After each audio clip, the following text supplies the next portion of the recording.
A billion-dollar international deal was collapsing in real time inside a sleek glass conference room on the 48th floor.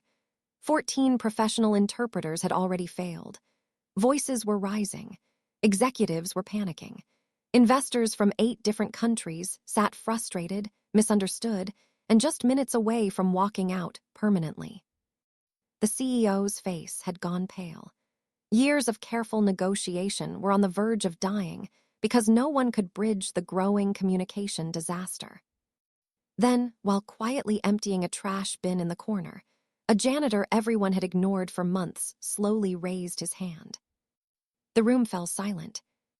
No one was prepared for what happened next.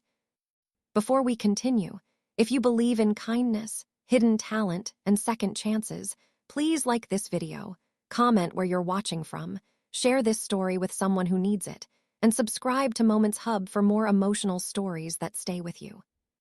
Marcus Hale was 40 years old, though life had aged him beyond his years. Tall and lean, with a calm posture and soft brown eyes that carried the quiet weight of responsibility. He wore the standard dark gray janitor uniform, his company badge clipped neatly to his chest. Most people barely noticed him. If they did, it was only a polite nod before returning to their laptops and deadlines. For nearly 3 years, Marcus had worked the night shift at Veridian Global Holdings, vacuuming hallways, cleaning executive offices, sanitizing meeting rooms, and doing the invisible work that kept the polished company running. He did it without complaint, not because it was his passion, but because it was stable. And stability was everything when you're raising a 9-year-old daughter alone. 5 years earlier, Marcus had lost his wife Alina to a sudden medical complication. In one devastating moment, he went from being a respected international translator and crisis negotiation consultant to a grieving single father with hospital bills and a little girl who needed him more than anything. His old life traveling across Europe and Asia, working with diplomats and major corporations, disappeared. He spoke 8 languages fluently: English, Spanish, French, German, Mandarin, Arabic, Portuguese, and Italian. But that version of Marcus was gone. Now his priority was simple: get Mia to school on time, help with homework, and make sure dinner was on the table. So he chose stability over status. The company was led by Victoria Lang, 43, brilliant, composed, and ruthlessly efficient. She had built Veridian's reputation on aggressive global expansion. But her one blind spot was that she noticed outcomes more than people. Metrics mattered. Titles mattered.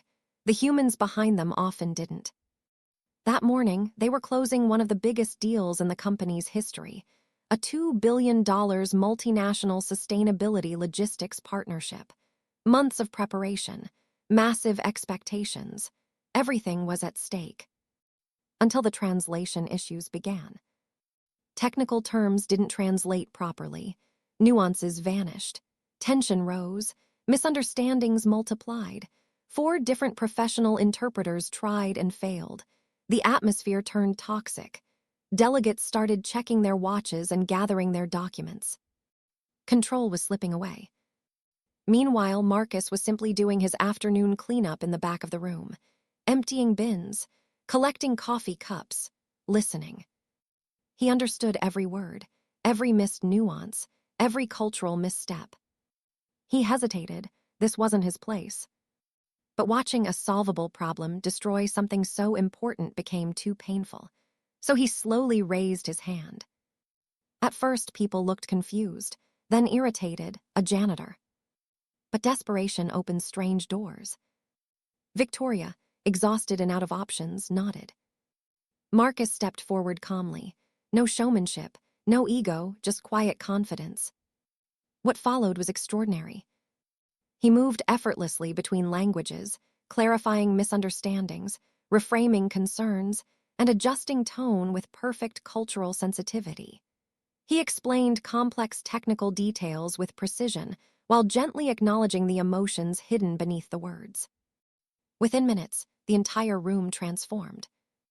Confusion faded, tension dissolved, delegates leaned in, momentum returned stronger than before. 45 minutes later, the deal wasn't just saved, it was thriving. Everyone stared at Marcus in stunned silence. The janitor had done what 14 professionals couldn't. That evening, Victoria asked Marcus to meet her, not in the boardroom, but in the humble employee lounge. Over vending machine coffee, he quietly told her his story. His previous career, his wife's death, his daughter Mia, and why he chose a simpler life. Victoria listened, deeply unsettled by what she was hearing. One of the most talented people in her entire company had been emptying trash bins for years, completely unseen. That moment changed her. In the following weeks, Victoria implemented real changes. Talent discovery programs, better support for caregivers, skills-based mobility, and leadership training focused on seeing people beyond their job titles.